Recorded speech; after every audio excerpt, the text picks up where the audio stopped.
obviously this car isn't going to get you all the girls, because as you can see there are no girls in this car or in my vicinity, to be honest, because as you can quite clearly see, I am a very single Pringle. Now obviously I'm no expert in getting girls, I've never had a girlfriend, so as you can quite obviously tell, maybe the Polo is a car for girls, just I am not the person for girls. But that's beyond the point, because we're not talking about girls today. We're talking about Enzo the Polo, which is a very masculine car. Don't let anybody tell you that it's not. The Audi A1 is the non-masculine version. But what this car is going to do is provide a reliable way of getting you from A to B, while also being able to satisfy the weekend thrill and be fun to drive when just going out for a drive that has no end point, you know, when you just go out on the weekend because you're bored and you come back 5 hours later with no end destination and maybe 50,000 things you picked up in a random Lidl's 25 miles away. People always say to me, and always go on about it, I see it on the internet all the time, and they go, well, how can a 1 litre Volkswagen Polo be fun to drive? It's just a boring little hatchback. Well, when you really think about it, and you think about the fact that in the chassis of this little 1 litre Polo is also used in their 6.5 second hot hatch Volkswagen Polo GTI, where only the engine and a couple of, you know, differences to suspension, etc., is present, and that's the only real changes. You must realise that they've done something right when they've built this version of the Polo.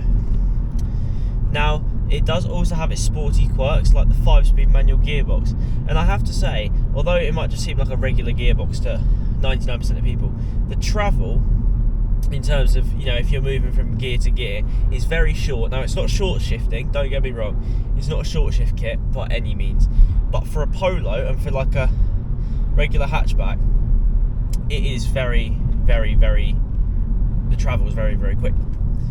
And I have to say, and this is something that's very good, is that I think it's very hard to miss a gear. The gears are very prominent. You know, when you get a lot of cars, the gear sticks may be quite long or something, and you can easily miss shift. When you're trying to go into first, you go into third, right? But in short, it's very difficult to miss a gear, which is perfect for when you are driving down country lanes at not so legal speeds. Speaking of not so legal activities, this car does also have a physical handbrake that isn't electronic, which again is absolutely perfect for when you're in a late night random car park like a Tesco's one and you put in handbrake turns. Can't say I've done it. I've seen it being done, but I haven't done it, so police don't come for me. But I have to preface this and say, in terms of how fun it is to drive, that this car does have the optional extra bigger, like 17-inch alloys, and the sport suspension. It's not sport select suspension, which is another option, obviously, where you can select between comfort and sport, but it does have the sport suspension and bigger 17-inch alloys. Now, a lot of people say, don't buy that, why would you buy that? That's not a good idea, and all of that, right? And then it's not fun. But I have to say, I think if you're a car guy or someone who's mildly interested in cars, definitely get it. You feel the road a lot more, and you do have a little bit more fun. I think it handles a little bit better, and I do have to say, I think it minimises the body roll a lot more as well, and this chassis doesn't have much. Now, I'm someone, and I know probably 99% of people aren't going to agree with me on this, I think this car has less body roll than my Mercedes-Benz SLK 280, which is an actual sports car.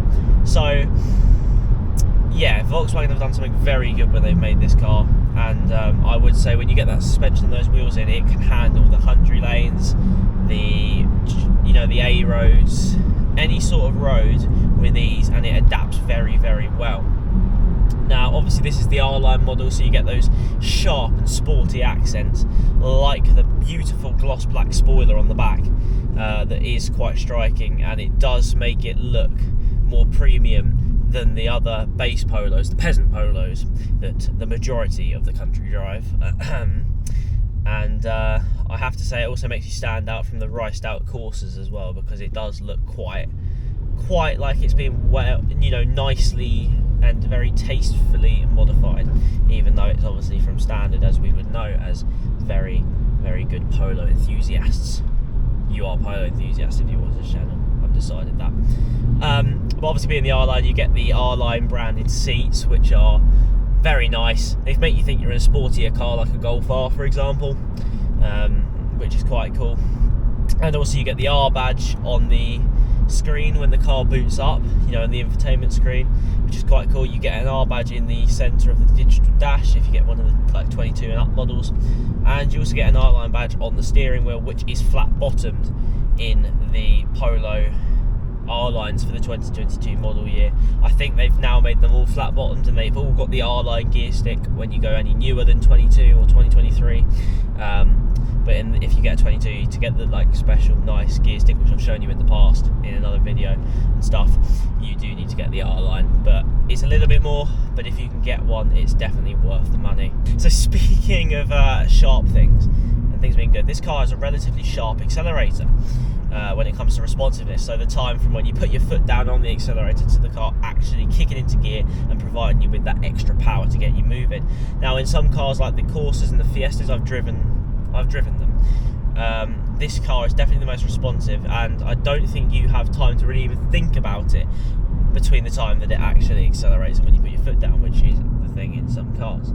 What's also sharp is the car's looks. I've already talked about the spoiler on the back, but it's got jet black accents on the front, you know, in the front grille, on the bumper, and basically all around the car. Now I've obviously put roof bars on this over the last year, which make this car look even cooler, and I'm thinking about putting a nice little front splitter on this car to make it look even cooler again, because being the R Line, it would actually work, it wouldn't look weird. Now, speaking of another thing to do with performance, is the clutch. Now, you might be thinking, why the clutch? Now, if you get a manual one, which I'm assuming if it's your first car and you're in the UK, you're most likely going to buy a manual car. Maybe in America, not so much, but if you get the manual, you're going to get a nice clutch pedal, obviously, for changing gear and for moving away. Now, what's the biggest thing when you're driving a manual car and you're driving new, and what's your biggest fear? Stalling, right? Well, in this car, I almost consider this to have a stall-proof clutch. Now, you may be thinking, that's impossible, Chris, that's an automatic car. Yeah, but to be honest, this car is practically stall-proof. I'm getting tailgated, so I'm going to shut up and get out of this guy's way. Now, right, so when I talk about a stall-proof clutch, oh my god, he's flying. Sorry. Typical Range Rover driver. Anyway, but so when I'm talking about it, it's good, and I'm talking about sort of the height. So in a Fiesta, for example, the one I drove when I was learning to drive, the clutch was sort of very close to the floor, so it's almost instant. As soon as you lifted your foot slightly off the ground, you were going or you were stalling. Now in my mum's Dacia Duster and in the Corsas, it's very high up from the floor, so you're travelling a long way, and that makes a lot of people stall because they can't put the power down, and it's just a bit weird. I have had that in the Duster. Now in this, it's in the perfect median in the middle. Now you can tell Volkswagen have really, you know, sort of looked into this, and you can tell they've been building cars for a long time because it's in a very, very nice sort of helpful spot, which is why I recommend it and why a lot of instructors have them as learner driver cars, because it's so easy to get used to. My friend, as you would have seen in the video, got it first time, and it is just very, very nice. Now if you get the R Line, you're going to get nice metal pedals as well, which I have to say do feel very nice, and it makes the car feel a little bit nicer. And I think if you're wearing some shoes that got relatively thin soles, you do definitely feel like you're in more control of the car. It's a hard feeling to explain, but it's definitely there, and in my opinion, it's better than sex. Well, that was not in the script, but we're going to keep it in the video because, well, yeah. Anyway, I suppose we've talked about the accelerator pedal and we've talked about the clutch pedal. But what's the pedal in the middle? The pedal that everyone needs to use at least once in their life because of stupid drivers. Well, the brake pedal. Now, this car from stock comes with relatively good brakes. This guy behind me, I don't know what he's doing, but this car comes with some great brakes from stock, so you're always going to be able to trust that you'll stop in time, which we can't say the same for all cars because, you know, drivers on the road, you get the point.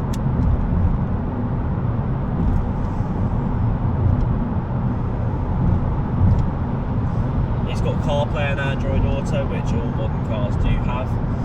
But that's perfect for choosing the longest route when you are going for a drive out into the countryside, because you want to listen to all of your great tunes. And speaking of tunes, it's got Bluetooth radio and also wired connections to your phone through two nice USB-C ports in the front.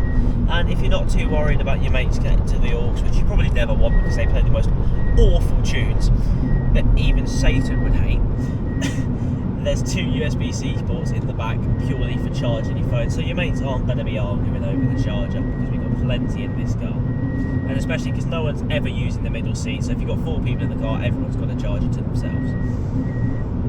Although your passenger in the front might want to use the aux if you can connect to USB-C, so choose the person who sits in the front wisely. Now, speaking of other features this car has something that I honestly was shocked another car didn't have. We'll talk about this after the ad break.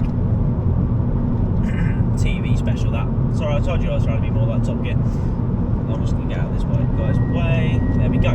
Right, this car has full power windows, which you may think, oh yeah, doesn't all cars these days, Chris, have full power windows? And the answer to that lovely question is no. The Skoda Fabia, from the same era as this £18,000 car, by the way, didn't have power rear windows. And this was like a nice model as well, which I found absolutely shocking and downright disgraceful.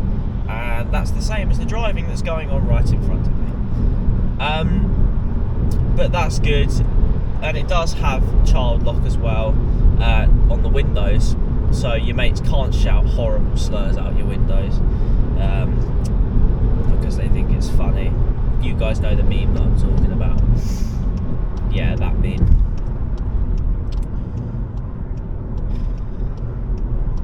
Now, I am being tailgated Pro Max right now. I don't know why I'm being tailgated like this, but he is. Now, this car also has auto headlights, so you can see where not to go at night, aka the tree that you don't want to wrap the car around at 10 o'clock at night because you were blasted down a country lane at 100 miles an hour. And the auto headlights, along with auto high beam, will make sure you've got the right amount of light at every given opportunity for any given moment. And also, you're not going to, unfortunately, blind the poor old geezer coming the other way because you've got to turn off your high beam. So that is obviously a hidden bonus, because otherwise you're probably going to get into a head-on collision, and that is not going to be the most comfortable, I have to say. Now, if you do want to smuggle your friends into a foreign country through the boot is relatively big. You can fit a small adult in the back, aka my friend Thomas, who we have tested. He does fit. He's 5'4" and he weighs about the same as a matchstick. So he fits in the back. But obviously we're never going to be smuggling people into foreign countries because we are not going to be doing illegal activities, because that is breaking the law, along with running red lights. Speeding, fine. Breaking the law when you run red lights, not fine. It also has I think it's about 380 litre boot, so I've currently in the back got a car jack and a bunch of other things because my friend decided to run over a flower bed and pop both his tyres. So I do have some tools in the back. And I've still got plenty of space. I've got a coat and all my work gear in the back, so you know we've got plenty of stuff. Now, the last thing I want to talk about, which some people wouldn't talk about, is the steering column. The best way to explain this, and it's hard to find a good analogy, is imagine having a tractor that has pretty dreadful steering, and then you go and stick the Lewis Hamilton's F1 steering wheel and steering rack into the tractor. Now, I know Lewis Hamilton drives a tractor in F1, but, and this is a big one, big but, it is definitely,